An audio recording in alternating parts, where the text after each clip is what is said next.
2026 সালের নির্বাচনী রণাঙ্গন থেকে আসা সবচাইতে বড় ধাক্কা। পুরো বাংলাদেশ আজ স্তম্ভিত।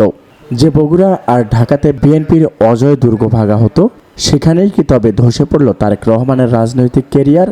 ঢাকা 17 এবং নিজের পৈতৃক ভিটা বগুড়া 6 দুই আসনে লড়েছিলেন বিএনপির ভারপ্রাপ্ত চেয়ারম্যান তারেক রহমান। কিন্তু নির্বাচনের চূড়ান্ত ফলাফল বলছে এক আসনেও নির্বাচিত হতে পারেননি তিনি। তারেক রহমানের এই ভূমিধস পরাজয়ের পর এবার নীরবতা ভাঙলেন তারেক কন্যা ব্যারিস্টার জাইমা রহমান। বাবার হার নিয়ে একই বললেন জাইমা রহমান। কেন তিনি বলছেন এই পরাজয় আসলে একটি বড় ষড়যন্ত্র? আজ আমরা জানব সেই শ্বাসরুদ্ধকর পরিস্থিতির প্রতিটি পরত। দর্শক, সকাল থেকেই সারা দেশে নজর ছিল ভিআইপি আসন ঢাকার 17 এবং উত্তরের রাজনীতির প্রাণকেন্দ্রে বগুড়া 6-এর দিকে।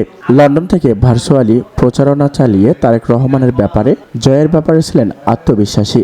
কিন্তু ভোট বাক্সে দেখা গেল ভিন্ন চিত্র। ঢাকা 17 আসনে জামায়াত ও এনসিপি জোটের তরুণ প্রার্থীর কাছে শোচনীয় পরাজয় বরণ করেন তিনি। অন্যদিকে বগুড়া 6 আসনে যেখানে ধানের শীষের বাইরে কেউ কল্পনাও করতে পারত না, সেখানে মুখ থুবড়ে পড়েছেন তারেক রহমান।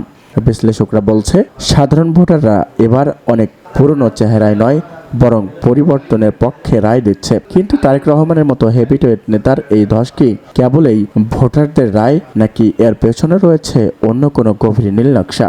বাবার এই অপ্রত্যাশিত জয়ের পর গুলশানের বাসভবনে সাংবাদিকদের সামনে হাজির হন ব্যারিস্টার জাইমা রহমান। তার চোখে মুখে ছিল প্রতিপদের আগুন। জাইমা রহমান সরাসরি অভিযোগ করে বলেন, আমার বাবার জয় ছিনিয়ে নেওয়া হচ্ছে।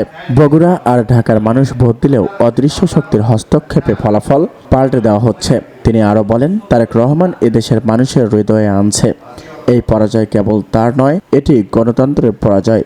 জাইমা রহমানের এই সাহসী ও সরাসরি চ্যালেঞ্জ কি তবে রাজপথের নতুন কোনো আন্দোলনের ডাক? তিনি কি পারবেন তার বাবা হারানোর সম্মান পুনরুদ্ধার করতে?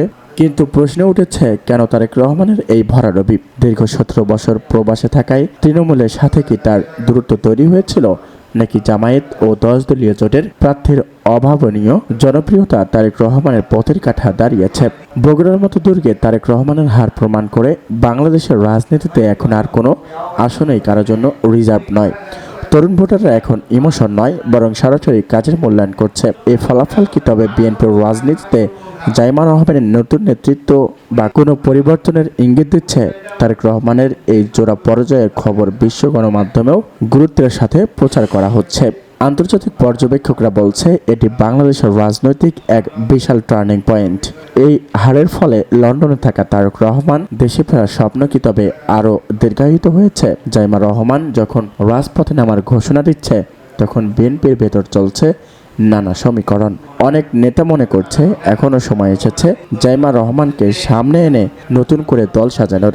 তারেক রহমানের এই শূন্য হাতে ফিরে যাওয়া কি ক্ষমতার পট পরিবর্তনের চূড়ান্ত সংকেত?